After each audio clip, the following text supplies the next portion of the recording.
What I remember clearly next is standing again in front of the painting of Gisborne at the Northern Forest Fire Laboratory. I have no trouble remembering back a few steps in order to explain how I got there. For a second time, I had entered the lobby of the lab and again had found no one at the information desk, but by going down the equally empty hall, I finally discovered an open door and was told in a somewhat dreamlike way that the two mathematicians were at a conference in Ogden, Utah. As I remember, and the man who told me this sounded as if he were off somewhere else too. I was to discover later that being away at a conference is a basic characteristic of mathematicians, wherever you find them. A lot of men have to have two places to work, one a very different place from the other. When you go into the regional headquarters of the Forest Service in Missoula looking for someone you need to see, you'll often find that he has suddenly left to fight a forest fire in Idaho. In the Forest Service, it seems as if somewhere else in nature it is written, "Woe to that man who has only one place to work." In fact, that seems to be a fairly general commandment and a fairly good one to follow. Back in the empty lobby, I noticed clearly for the first time a conference table, but I didn't realize immediately that Laird and I would soon be occupying it for long periods of time. Then, recalling the painting of Gisborne, I went up to the stairs to see it on the first landing, and to my surprise again, Gisborne looked almost the way I thought he would, even though I was told later that Gisborne's eyes had been blue instead of the brown the painter chose to paint them. But whoever painted and positioned him knew how in essence he should be represented, as an observer and one who believed you weren't alive unless you were one too. Appropriately, he is painted full face, looking straight at you and looking as if looking were his business. Sharp face, sharp nose, sharp eyes, whichever color, very concentrated and aware of his powers of concentration and of how much yours could be improved.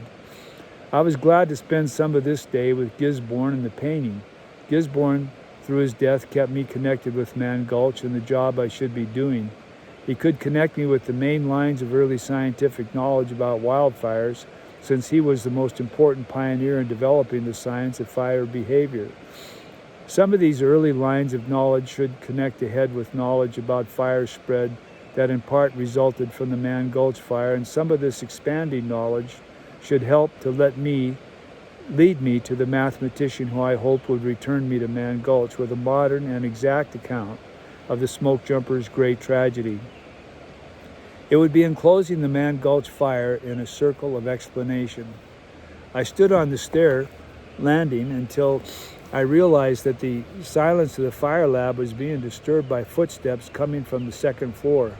Actually, the footsteps and I were both glad to see each other at the landing. I was glad just to see anybody, and as it turned out, he was glad to see somebody looking at Gisborne. "I was a student of his," he said as he passed me. "No," I said in the form of a question. The "no" is the form of a question stood for a whole bunch of things I wasn't able to utter offhand, like, "You must be kidding. Have you time for a little talk with me? Don't go away yet." All he said to my no with a question mark was, "Yes." So I met Arthur B. Brackenbush, who turned out to be not only a former student of Gisborne's, but a former director of the Northern Forest Fire Laboratory. The universe only some of the time seems to be trying to prevent any discovery about it. In fact, the former director of the lab has always been gracious to me when I find him, and besides, I had caught him in a lull in life when he had a few minutes to talk. He had been sick and had been advised to drop his full-time duties and retire to California, but not wanting to live in California, he had hunted around until he found a doctor who told him California would be bad for his health.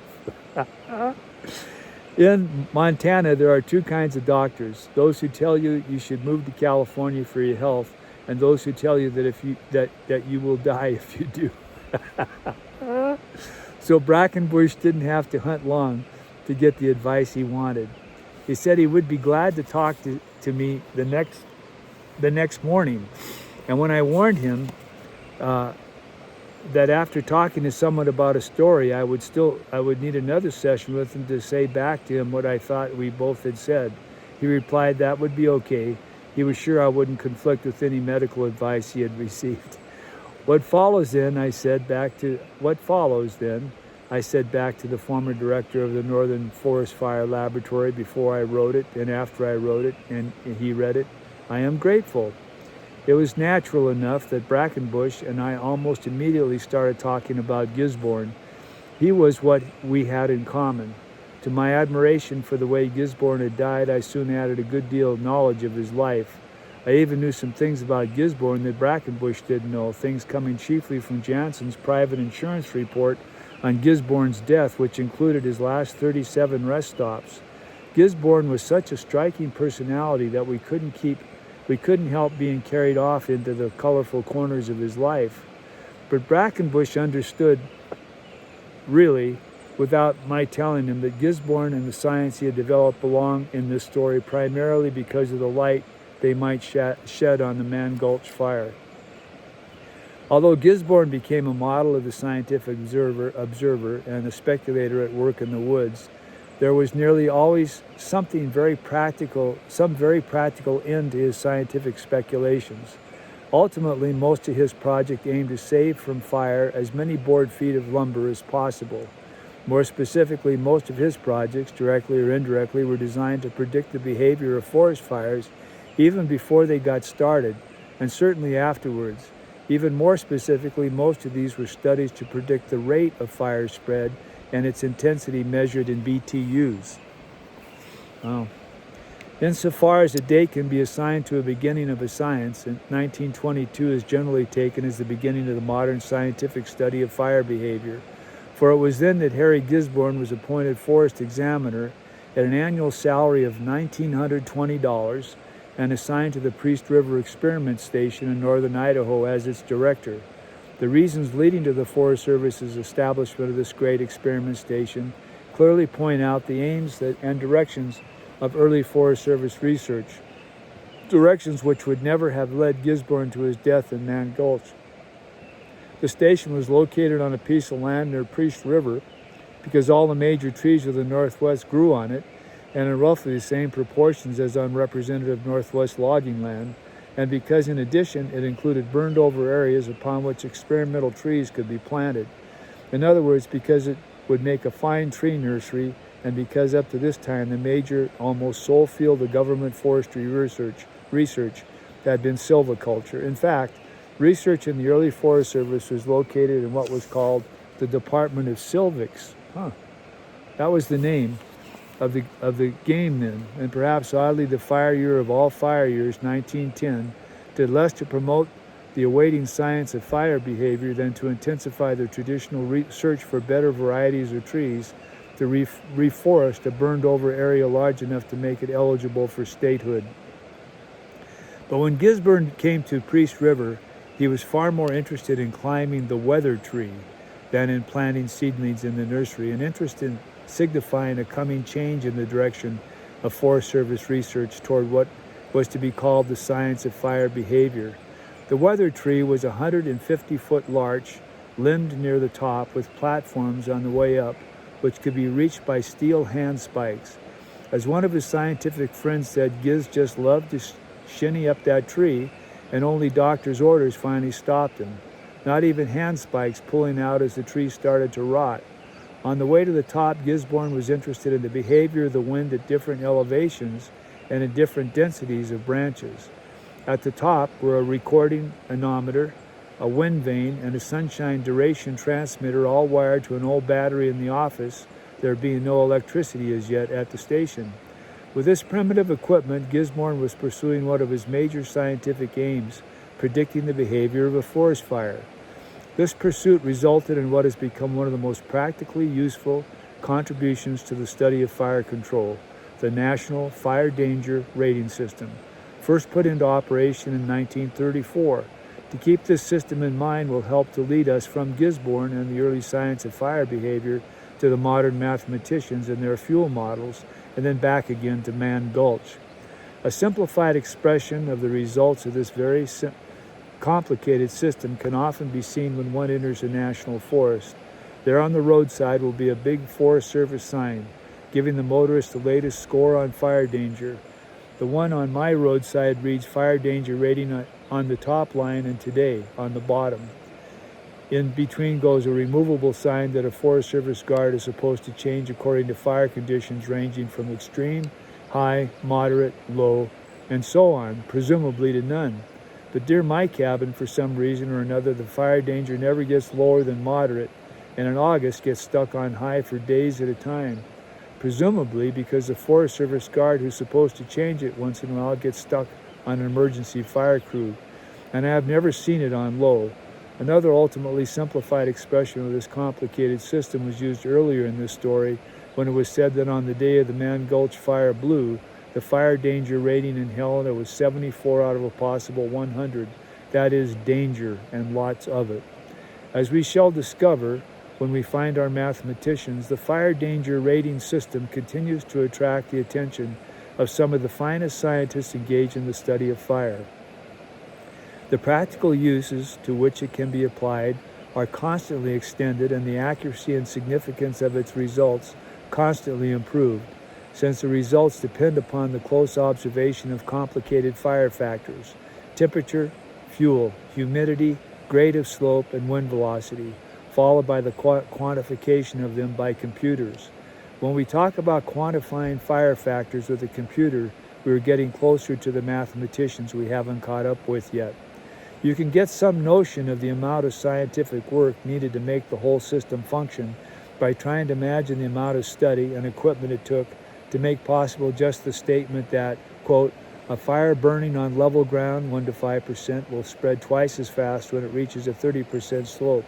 The rate of speed will double again as the slope reaches 55%. Sounds as though somewhere around there is a computer on the side of a wind tunnel. Gisborne seemed always to take the opposite side of whatever side you just thought he was on. He liked the spectacular and showy as well as the practical, and even wore classy leather puttees in the woods. One of his many colored interests that brought him to Man Gulch was lightning, and lightning was the cause of Man Gulch's great fire. Gisborne liked lightning, as he liked crawling up tall trees to measure the wind, partly because he was a pioneer scientist, and partly because he was flashy, but partly because he was the son of a sawmill owner and wanted results that could be expressed in board feet. There had to be a childlike wonder in his interest in lightning, and even in the difference between red and white lightning. But he was the one who more or less settled the question of whether it was red or white lightning which started forest fires. He settled it in favor of red. So even in this instance, his overriding interest was knowledge that could predict the behavior of fires. In the case of lightning, careful observation, which when correlated mathematically would let the lookouts and dispatchers know when to expect severe lightning storms and where in the mountains and at what time of day they would most likely strike. Still another of Gisborne's major interests was the development of machinery that would either improve the observation of fire conditions or correlate observations more accurately and rapidly into predictions as to what a fire would do. He liked machinery the way a sawmill operator does, knowing his life depends on it, and he liked it with extra tenderness because to him a machine that worked was a work of art. He became especially interested in building a tunnel for burning fires under carefully controlled influences of wind, fuel, and other factors. Important as the Priest River experiment station was in the development of the study of fire, it had great shortcomings that Gisborne resented for limiting his investigations. His weather tree had its points and was even something of a sporting proposition, but it offered almost no opportunities to observe fire factors under controlled conditions. It is also likely that the increasing seriousness of his heart ailment made the development of a fire tunnel even more imperative. When he received doctor's orders never to climb his weather tree again, he said, "What are you telling me, to quit?" Quit, of course, he never did. It's not even clear how closely he obeyed orders, but it's clear that before his death, he had built a fire tunnel in the basement under his office at regional headquarters in the federal building in Missoula. The room had a separate chimney for dispelling smoke from his experimental fires. The great wind tunnels in the Northern Forest Fire Laboratory fulfill almost exactly Gisborne's own requirements for a tunnel. When we finally found the mathematicians at home, there were 2 wind tunnels in their laboratory with computers on their sides to record instantly any change in a fire's intensity and rate of spread. The whole setup is a lot fancier than Gisborne's ever was, but it is certainly something he dreamed of. and he probably dreamed in a misty way of something like the Great Northern Forest Fire Laboratory, which houses just one of its projects, the mathematicians and their study of mathematical models of fuels. The Northern Forest Fire Laboratory was built in 1960. In fact, the three fire research laboratories of the Forest Service were authorized and built at approximately the same time, and appropriately in three of the country's greatest timber-producing regions: the South and East in Macon, Georgia, 1959, the Northwest in Missoula, Montana, 1960, and the Southwest in Riverside, California, 1962. All three laboratories work on problems of national importance, but each also specializes in research problems particular to its region. So the lab serving the South and East originally was to concentrate on problems pertaining to hardwoods, the lab in Missoula on problems connected with lightning fires and fires in rough terrain, and the lab in California on fires that explode in chaparral in semi-arid country, or as it was then more elegantly phrased, in a Mediterranean environment. The original aims of the research laboratory in California and Georgia have changed considerably through the years, but the two aims of the laboratory in Missoula remain basically the same: to study lightning fires and fires in rough terrain. These are two problems that Gisborne had made central to the study of fire behavior. Brackenbush and other old foresters scientifically inclined to believe that the death of Gisborne slowed down, at least in the short run, the advance of the science of fire behavior and the arrival of the three Forest Service research centers. In addition, the efforts of some of those in the Forest Service to bury the Man Gulch fire in a lonely, unattended graveyard in a lonely canyon, and thus to subdue the good effects it might have had for many years, were fairly successful. Even nature seems to have supported the silence. After the burial of the Man Gulch fire came a succession of what the Forest Service calls good fire years, years in which there were fewer than usual fires and fewer fatal fires having to be buried. For a time, the forests themselves seemingly wished that nothing more be said about sad subjects, and the universe, having frightened even itself, seemingly participated in a conspiracy to conceal its own terror. But sure enough, then came bad years. It may not be a fixed rule, but it is certainly a convention of public tragedy that it must repeat itself if it is to make a cry loud enough for something good to come of it. As for tragedy, the universe likes encores to its catastrophes and does not have to be coaxed along to repeat them. The bad fire years were a little less than a decade in coming, the climax being in 1957. To make matters worse, California was hardest hit, and when California suffers, it takes politicians to cure it. The three labs became a story and a fact both at the same time because of a few politicians, two to be exact.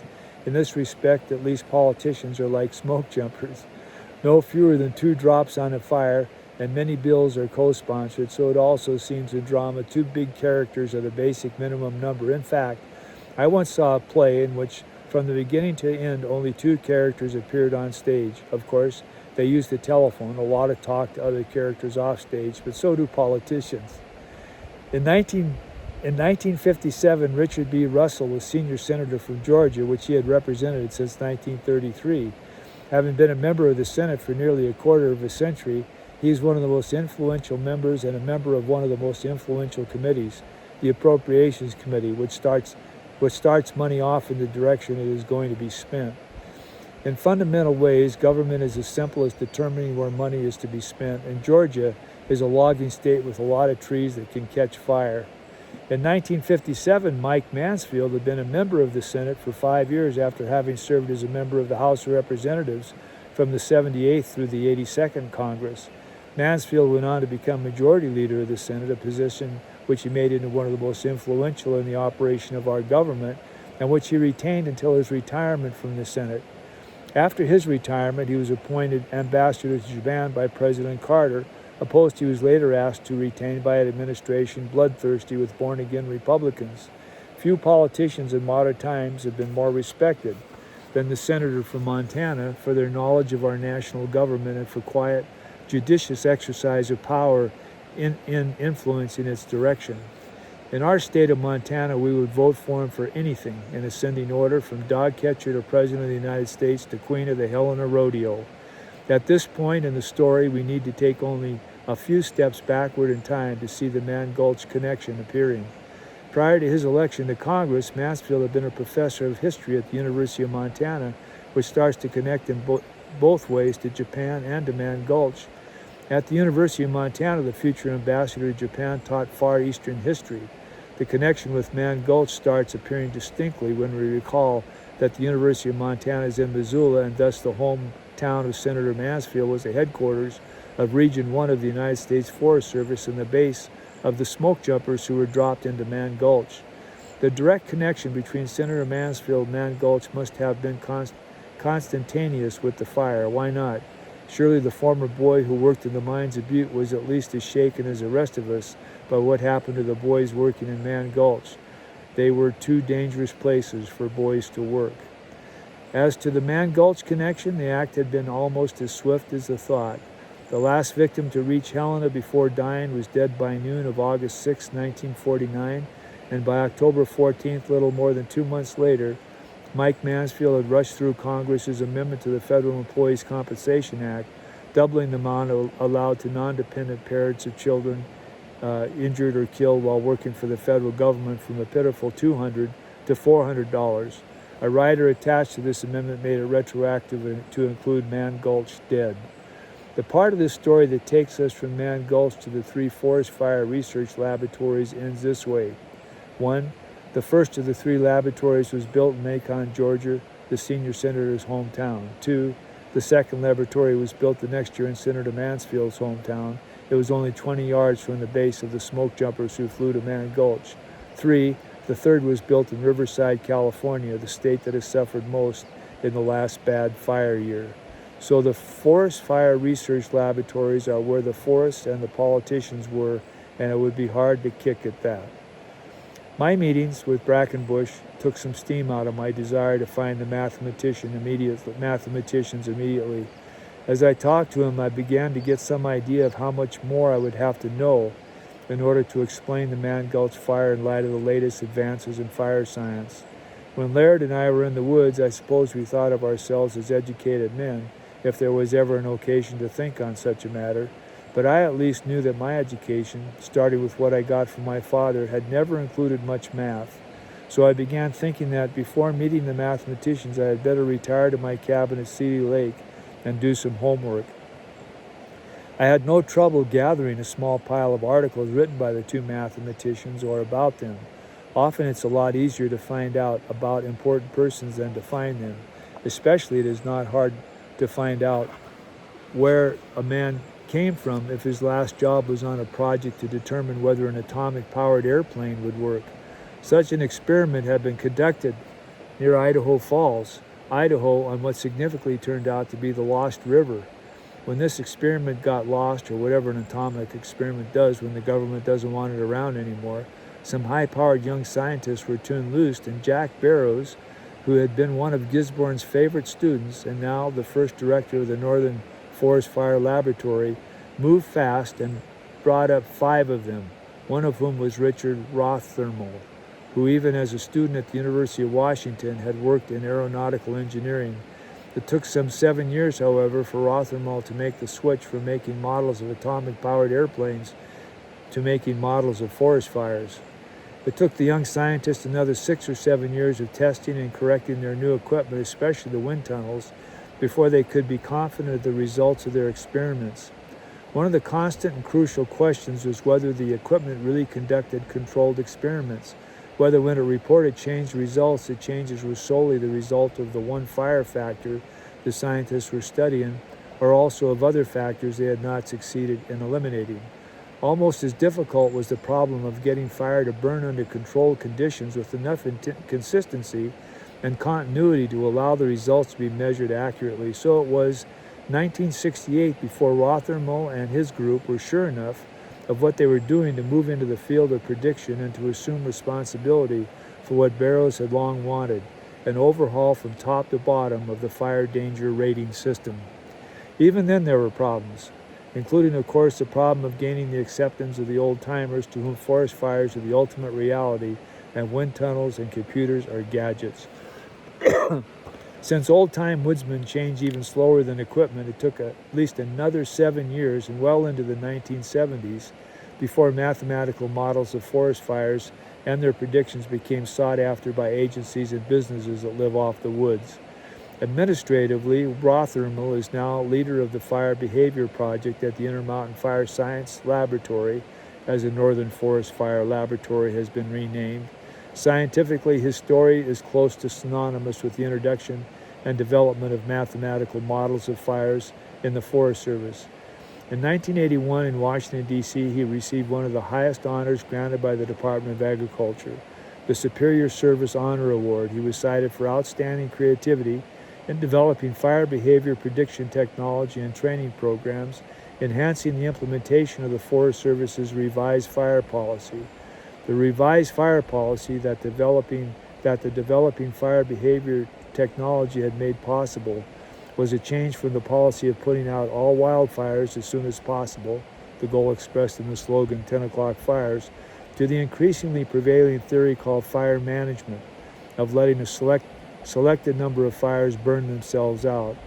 Although this new policy remained unnerving to some woodsmen, it has proved to have much practical value, provided it is wisely used, which has come to mean depending heavily upon the fire danger rating system. A rough estimate of the financial benefit that might come from fighting only some wildfires might be guessed from the fact that in the mid-1970s, the Forest Service's annual expenditure had increased to $300 million and was still rising. To the economies brought about by the policy of letting some fires burn themselves out should be added a richness of ecological benefits, or the Indians long ago wouldn't have set so many prairie fires in the autumn to enrich their pastures in the spring. To the value of fire, providing a suitable habitat for wildlife or forage for livestock, can be added the controlling of insect and plant disease. The Forest Service, moreover, has not been the sole beneficiary of letting some fires burn and even setting some. State forests and private timberlands also pay close attention to the fire danger rating system, and of course so do logging companies, especially in the autumn when they have to burn their piles of slash from the summer. Frank Albini, until 1985, was a physical scientist at the laboratory, which he joined in 1962, when one of his chief problems was to gain the confidence of the loggers. In addition to being a brilliant scientist, he turned out to have a quiet, persuasive literary style that helped to make him an effective, half-concealed salesman for the extended use of mathematical models in the woods. As a scientist, he has been from his doctoral days at California Institute of Technology a maker of mathematical models, whether for Hughes Aircraft, the Institute for Defense Analysis, or General Research Corporation. As a student, he specialized in plasma physics, and although that field has highly specified aims and subject matter, it nevertheless reflects in its ultimate goals the Greek etymology of plasma, which has to do with form or mold. So a modeling he has always been. The term making a mathematical model shouldn't slip by us so often without being stopped to identify itself. Making a model for many of us suggests a bright boy using his erector set to make a model of the Brooklyn Bridge as a structure of girders and then leaving it on the table for his mother to take down. Of course, that's not completely wrong, except that a mathematical model of a fire is a structure of knowledge and, as Albini says, a surrogate for a reality. Its girders are quantitative generalizations about things that burn in the woods and in open country.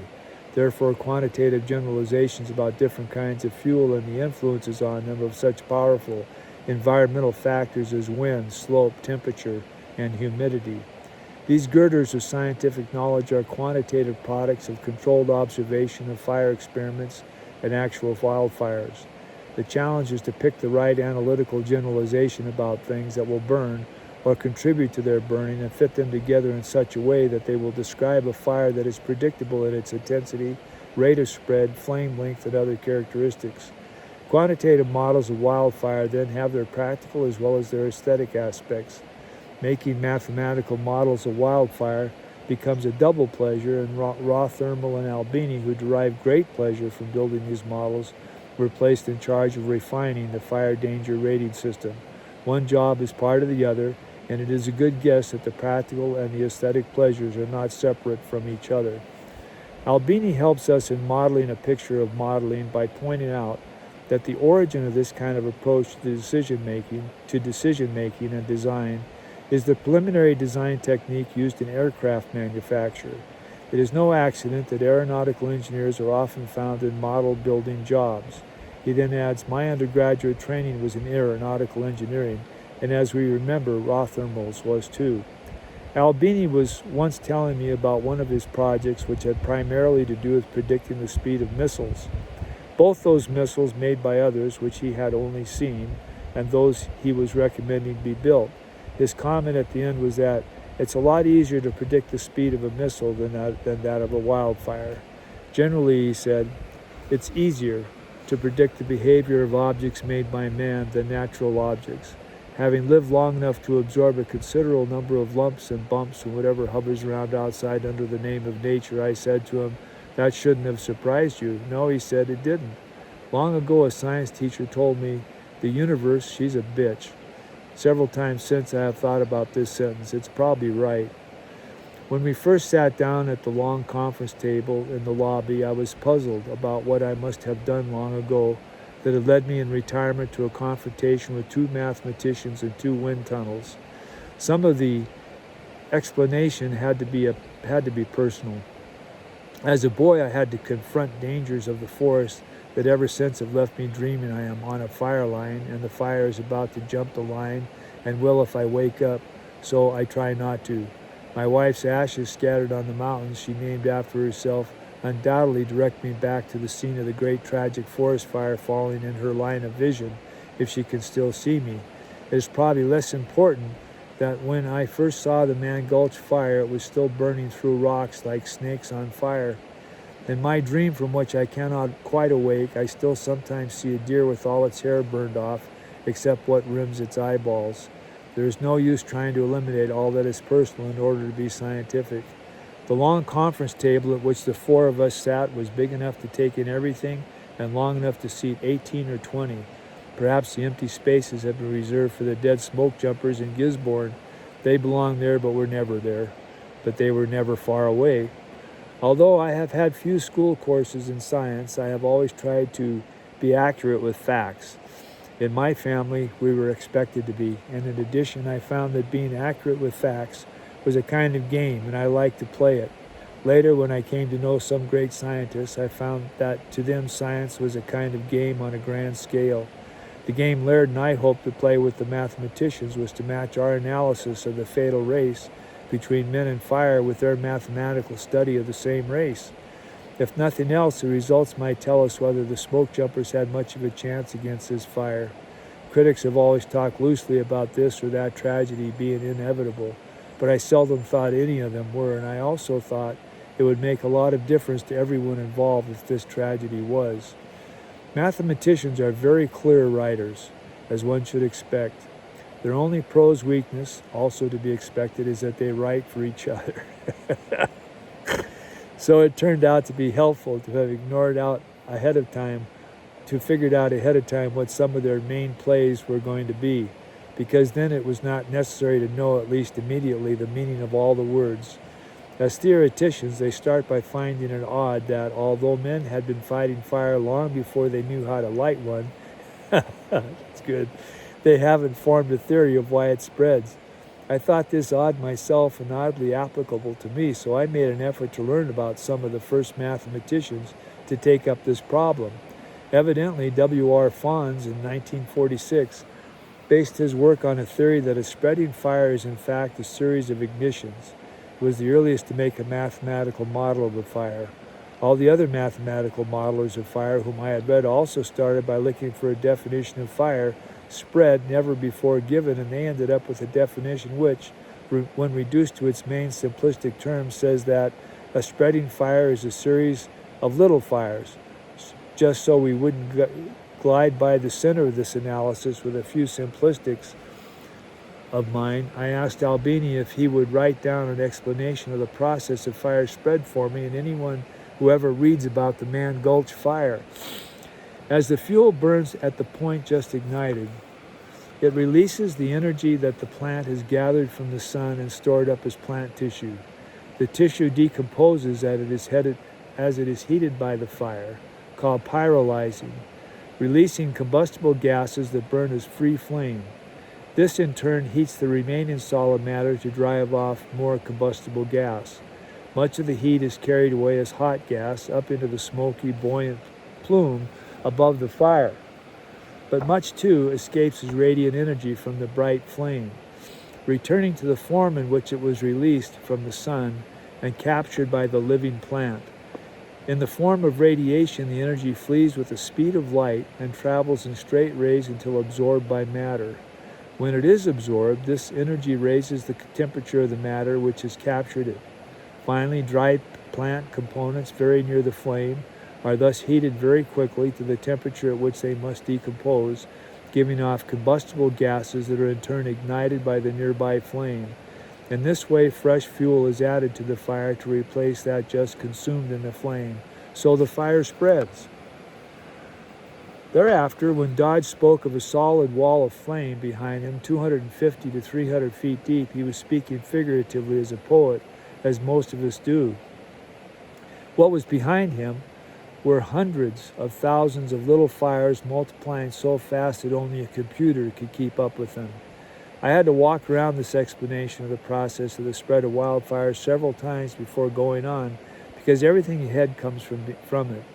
The mathematical analysis of wildfire requires a structure of thought, not just some close observations of smoke and flame, and this structure is spoken of as a philosophy by the mathematicians. As a philosophy, it has a center from which everything flows, and the center is a definition, and the definition turns out to be this explanation of fire spread. If a spreading fire is a bunch of little fires becoming many more little fires, then a lot of counting has to be done to make a study of it. Think of what a lot of counting of a lot of pine needles has to be done to come up to the following conclusion. Quote, these equations show that the rate of spread in our ponderosa pine needle fuel beds decreased by 4.23% for each 1% increase in fuel moisture. Rate of spread in white pine needle fuel beds decreased by 4.55% for each 1% increase in fuel moisture. If the effective moisture remains linear as moisture content increases, the ponderosa pine needles would not sustain a rate of spread at a fuel moisture of 24% in the still air environment. Similarly, the limit for white pine needles would be 22%. Richard Rothenall and Hal E. Anderson. Fire spread characteristics determined in the Laboratory U.S. Forest Service research paper. It also helps to remember what this definition looks like when it's in operation in the fire lab. A wind tunnel with a computer nearby. What you don't see is what is installed inside the computer, the structure of thought being outlined here, including, of course, as its centerpiece, the quantitative definition of the spread of wildfire. Facts Lord Laird and I gave the mathematician about the Man Gulch fire that seemed worth considering would be given to the computer, which would consider them within the structure of thought it had been given. I suppose it is something like a creamery. A lot of things are churned around in it, and some are supposed to rise to the top as butterfat. As the structure of thought has, at its centerpiece, a definition, so the definition of the spread of wildfire has fuels at its centerpiece. In the analysis of fire spread with fuels at the center, fuels are first analyzed as particles, some of the most important factors being their size, the ratio of surface to volume, heat of combustion and ash content. Nothing is more important about the arrangement of particles than their compactness, with the limitation of being so close together as to stop a fire or so far apart as to not let it get started. Once started, however, these combustibles are whipped, smothered, or kept alive by such environmental factors as wind, velocity, the slope of the ground, and the moisture content. Just from knowing that usually the height of the forest fire season in Montana is August, when it's hot, dry, and windy, we know something of the varying influences these forces can have on any fire or sector of it. The pioneers of fire research, including Gisborne himself, had proceeded on the assumption that the science of fire spread could be discovered by repeated trial burns using fuel samples gathered from all over the country. Two big flaws appeared in this method that kept it from producing accurate science or useful information. As discussed before, it did not produce controlled experiments with built-in assurances that what was meant to be tested was in fact being tested, and hence could be repeated and used as data for statistical inferences. Another difficulty was that unless you have some good idea of what you're looking for and how to find it, you can approach infinity with nothing more than a mishmash of little things you know about a lot of little things, certainly with nothing that could have been put in the hand calculator and dropped with Wag Dodge into Man Gulch to avert his tragedy. It is at this point that fuel models become necessary and make their appearance. They are fashioned roughly like ready-made suits of clothes. It's a case of picking the fuel model you think will come closest to fitting, having a few adjustments made in the sleeves and shoulders and always in the legs, putting the model and the adjustments in the calculator, and watching the predictions come out almost instantly, usually with a margin for error. But mathematical tailors improve with practice. This experiment the four of us were conducting being something of a test as to how much. There were 26 years between the first scientific concept of the spread of wildfires and its general availability as a field of thought with practical applications. The result in 1972 of raw thermal's mathematical model for predicting spread and intensity of fire in wildland fuels. 7 years later, Robert Bergen of the Fire Lab developed a handheld calculator program that could predict fire spread in the field.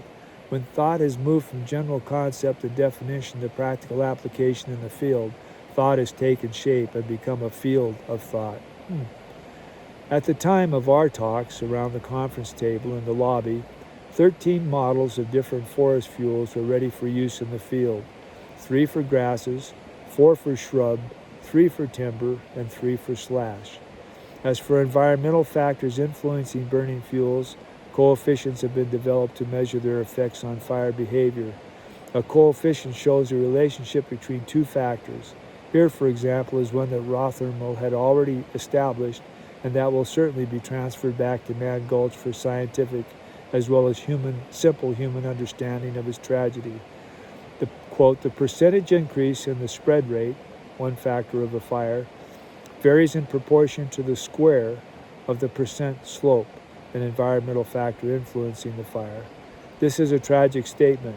It was very steep where they died.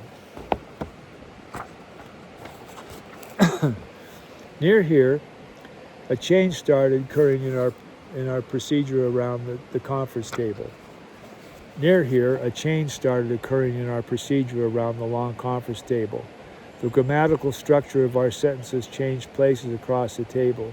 It had started with flurries of interrogative sentences ending with rising inflections from Laird's and my side, which were followed in a much lower key by a patient monotone or declarative sentences from the mathematicians who knew they would have to repeat and explain their answers.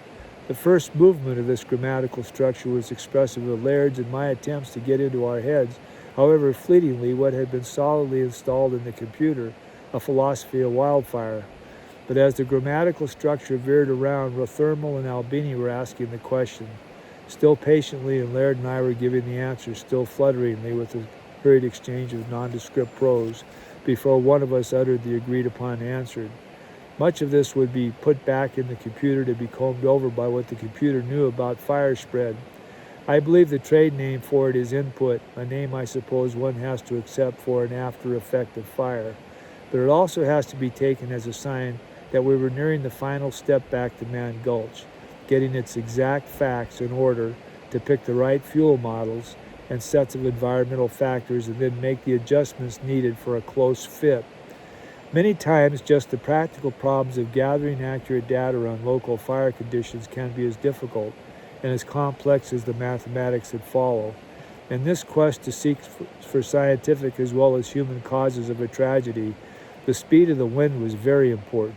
So it is not a diversion to consider here the kind of information we tried to dig up and relate there at the conference table in order to determine the probable wind velocity or velocities that powered the fire on its tragic course.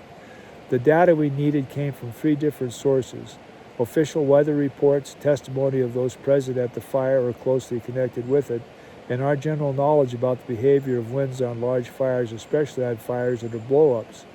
We knew from the dispatcher at the Missoula base and from survivors that air conditions at the time the plane left Missoula were turbulent, and that the plane ride to the gulch was so rough that one jumper became too sick to jump and the others felt ill, that the wind velocity at the gulch was so great that the plane dropped its cargo from an unusually high altitude to avoid entering the narrow, windswept canyon, and that the cargo, when dropped, was scattered over an unusually large area and took a fatally long time to collect.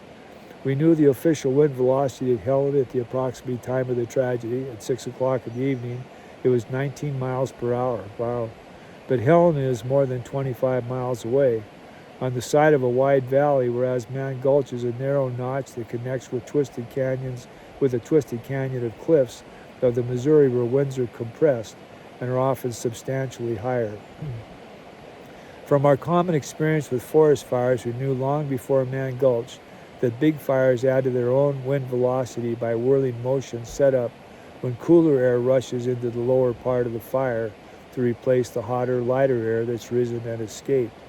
We knew from several sources that this particular fire was a blow-up, with fire whirls throwing burning cones and branches across the gulch and starting spot fires that soon were racing up gulch toward the crew. All the survivors testified to the great heat of the fire and its high wind, but none left precise estimates except Jansen. The final settling, quote, the final settling of the wind was to a strong 20 to 40 miles per hour. Wow. And we should know enough about Jansen and the language of the woods to know that Jansen is not admitting he could not tell a 20 mile per hour wind from one blowing 40 miles per hour. He is saying as precisely as a trained and involved observer could say that air conditions in Man Gulch late in the afternoon of August 5th, 1949 were highly turbulent and that the wind velocity fluctuated from 20 to 40 miles per hour. In this story, these figures would be taken as the most precise we could find in historical documents. But when a numerical velocity of wind at the time of the tragic race has to be made a part of the arithmetic, the figure of 30 miles per hour will be used with the understanding that it surely varied as Jansen said it did. With their questions, the mathematicians were gathering data about fire conditions in Man Gulch so detailed that they could construct fire condition maps of the critical stretches of ground in the race between fire and crew. Each map showed the critical changes in fire factors and the crew had to face as they raced from one piece of ground to another. As it happens, these stretches of ground are much the same divisions or scenes that a storyteller would mark off to show the progress of his tragic plot. The end of the summer was coming, and so was the end of the fire season, which put a temporary end to our conferences in the laboratory. But there was still time after the other three returned from the fires to get in some work before I left Montana for the year.